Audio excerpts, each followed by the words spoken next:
Thank you, everybody, for joining us this evening. For those of you I've not met before, I'm Dr. Andy Kemp. I am the current chair of the Transitional Board for AMiE. It is lovely to have you with us this evening, and I will be chairing us through this meeting. This evening is, of course, a significant formal moment in the life of the association. We have important business to conduct. We've adopted the articles. We need to elect the first formal board. We need to appoint independent examiners, and we need to explore the wider governance of the organisation. These things matter. They provide the structure and the stability that any serious organisation needs. But the chair's report is also an opportunity to step back from the formal business and ask a broader question. How far have we managed to come since merger, and what kind of association are we now building together? AMiE began from a bold and exciting idea. The idea that 5 associations, each with its own history, traditions, expertise, and community, could come together to form one new organisation, not to erase those histories, but to build from them, not to reduce everything to bland sameness, but to create something broader, stronger, and more connected. One rainbow, many colours, a single association whose strength lies in the distinct traditions that compose it. The vision we have set ourselves is clear: to shape the future of mathematics education. That is no small ambition. It means more than maintaining an organisation. It means seeking to influence mathematics education now and in the future by providing a collaborative and shared home where professionals from across the sector feel connected, encouraged, and supportive. Our mission is similarly important. We've established ourselves to foster lifelong skills, to promote collaboration and make mathematics accessible, relevant, and engaging for all. As a community, we share and contribute to the body of knowledge, shaping policy and practice. Those words matter because they remind us that AMiE is not simply a merger project. It's not simply a new name, a new logo, a new membership system, or a new governance structure. It is an attempt to build a professional home for mathematics education. A place where people across phases, settings, and traditions can connect, contribute, and work together for something larger than any one organisation could achieve alone. Since the merger, a great deal of work has already been done to make that possible. Some of it has been visible, but much of it has not. Systems have had to be brought together, membership arrangements have had to be managed, communications, finance, governance, policies, events, publications, committees, and operational process have all required significant attention. Staff and volunteers have carried a very significant load in a relatively short space of time. It's worth saying clearly this has not always been simple. Mergers are always complex. Merging 5 associations into one in a single step is particularly so. They involve challenges, cultural questions, changes in ways of working, and the need to build up trust whilst also getting the necessary things done. We've learned a great deal about communication, capacity, timescales, and realities of building a volunteer-led organisation at pace. And I would be the first to say we haven't always got it right. But that work has mattered.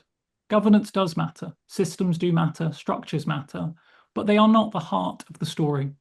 They're there to create the conditions in which the real work, the really interesting stuff can happen. And there has been real progress. We've begun to see encouraging signs of membership growth. Since AMiE's inception, we've recruited 127 new members to the association. That's important not only as a numerical measure, but as a sign that people are beginning to see AMiE as a professional home that's worth joining. Our first Members' Day was in April, which was a huge milestone for us as a young association. We welcomed many of you, totaling 171 attendees and 10 sponsors, with people joining from across different phases and different parts of the mathematics education community. The feedback from that event has been very positive, particularly around the value of networking, the opportunity to feel part of a wider community, and the enthusiasm for getting involved in the membership interest communities. All of this matters because it shows something important, that AMiE is not simply an abstract idea. It's already becoming a place where we can meet, we can talk, we can think, we can argue, we can share, and we can begin to shape the association we want together. We've also seen progress through our events and activities. The online FE conference recently attracted 65 attendees. The first Mathematics Challenge continues to grow with an increase in the number of participating schools this year. All members have had access to all our shared journals and online resources for 2026. And we've just recently celebrated the 300th issue of MT, a wonderful reminder that even as we build something new, we're also carrying forward a long and serious tradition of professional thought, writing, and practice in mathematics education. These achievements are all real and welcome, but the deeper question is not simply what has AMiE done since we merged back in December. It's how is AMiE learning to work? One of the principles that has shaped the transitional period is that we should not simply decide strategy from the centre and present it to members as a finished product. If AMiE is to be a genuine professional home, then its strategy must be built from engagement, evidence, and participation. That's why several strands of work are now underway. The community survey has launched to help us understand priorities, interest, barriers, and opportunities across the wider mathematics education community, including those who are not currently members.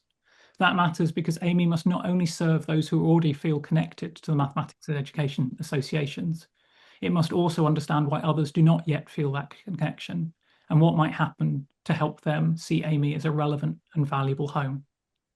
We're analysing the insights from the Members' Day and from membership engagement activities. We want to develop a clear you said, we did approach so that members can see not only that their views have been properly heard, but how they have influenced action. We're also developing our data insights. Work on our new CRM and website is continuing, and this will allow us over time to understand membership patterns, engagement trends, and gaps much more effectively. Alongside this, we're looking more closely at existing member data and wider market information so that our decisions are grounded in evidence rather than simply in assumptions. All of this is important because the next stage of AMiE's development must be strategic. The first phase has necessarily been about transition and foundation building. The next phase must be about clarity of direction, identifying our priorities for the next few years, and developing meaningful plans to achieve these from the autumn. But if I were to identify one part of AMiE's development that feels especially central to the future, it would be the launch of the membership interest communities. These MICs are not optional extras. They are not simply discussion groups at the edge of an organisation. They are one of the ways in which AMiE can become the kind of association it was created to be. With their launch, AMiE is beginning a decisive shift from a period focused on establishing the organisation to one focused on enabling its members. That shift from establishing to enabling is precisely what the MICs were designed to achieve. They provide a structured space for members with shared interests, experience, and expertise to collaborate, share knowledge, and communicate the development of the mathematics education. They help ensure that different parts of the mathematics education community can have a voice and a home within the association. They create routes through which members' expertise can inform policy, professional development, publications, resources, events, and our overall strategic direction. They matter because you do not want simply to belong passively to an organisation. You want to contribute. You want your phase, your setting, your expertise, and your concerns to be visible. You want your ideas to be able to move into action. You want to know that AMiE is not simply something that is being done to you or for you, but something being built with you. And the early signs are really exciting and encouraging. Leads for the membership interest communities have been recruited, and we are beginning to work with them as trustees and staff to develop plans for those groups. There's already been strong interest from members in becoming involved, and as those communities grow following their upcoming formal launch, they'll be central to both shaping AMiE's strategy and to delivering it. I'm only sorry it's taken so long to get those bits up and running. I think that is where the real promise of the merger lies. The merger was never simply about administrative efficiency. It was about creating a stronger collective voice for mathematics education. It was about bringing people together, expertise, resources, and traditions, so that we could better advocate for and improve the teaching and learning of mathematics for all. And we do all of this because mathematics education itself matters profoundly. Mathematics changes what people can see. It helps us recognise patterns, structures, and relationships. It teaches precision, perseverance, imagination, and disciplined thought. It supports science, technology, economics, and engineering, but it is also valuable in itself as a way of reasoning and understanding the world. But mathematics does not teach itself. Its future depends on educators, those working in early years, primary, secondary, post-16, further education, lifelong learning, teacher education, SEND, professional development, research, curriculum, assessment, leadership, and policy. AMiE's great opportunity is to bring those people deeper into relationship with one another. And that's why the language of shared home is so important. A home is not just a place where things are stored. It's a place where you belong, a place where you can be known, and a place where different voices can be heard. It's a place where disagreement can be constructive because underlying purpose is shared, a place where traditions are not discarded but brought into conversation with one another, a place where the future is built collectively. That is the kind of association I genuinely believe AMiE can become. So, as we look ahead, there is much to be excited about. Over the coming months, we will continue to promote and analyse the community survey.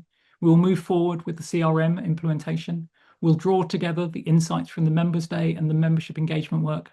We will continue deeper analysis of our membership data and the wider landscape. We will be launching our membership interest communities. We will unveil the new website in the autumn. And most importantly, we'll use this evidence and engagement to shape a clear and ambitious, meaningful strategy for AMiE's future. The first stage of AMiE's life has been about establishing the organisation, bringing us together. The next stage must be about enabling our members, turning that coming together into purpose, momentum, and impact. We have busily spent the early months building foundations and are grateful for the patience you have all shown over this time. The exciting part is that we're now ready to start to build on them. And that is where I want to end, with thanks and with an invitation. I want to record my particular thanks to those who gave so much time, thought, and care in the period leading up to the merger itself. Before there were votes, before there was a transitional board, and before AMiE formally came into being, there were many, many meetings and discussions, workshops, and careful conversations about what a new association could and should become. And I'm grateful to a whole host of people. I'd like to formally thank Claire and Roz from Coconut Octopus, who supported the process as project managers, and to John, Emma, Ashley, Fiona, Peter, Helen, Sue, Finn, David, Paul, and Roz, who all served as representatives of the legacy associations throughout the work that I was involved with. I'm also grateful to the even larger group of people who've been exploring and encouraging the question of merger for many, many years before I was even involved. Their collective contributions helped create the conditions in which members could make an informed decision and in which AMiE could begin with sincerity, imagination, and with much goodwill. I'd also like to thank the members of the Transitional Board for the seriousness, care, and commitment that they have brought to this work over the last year. I'd like to particularly thank 3 colleagues who are standing down from their roles on the Transitional Board at this point.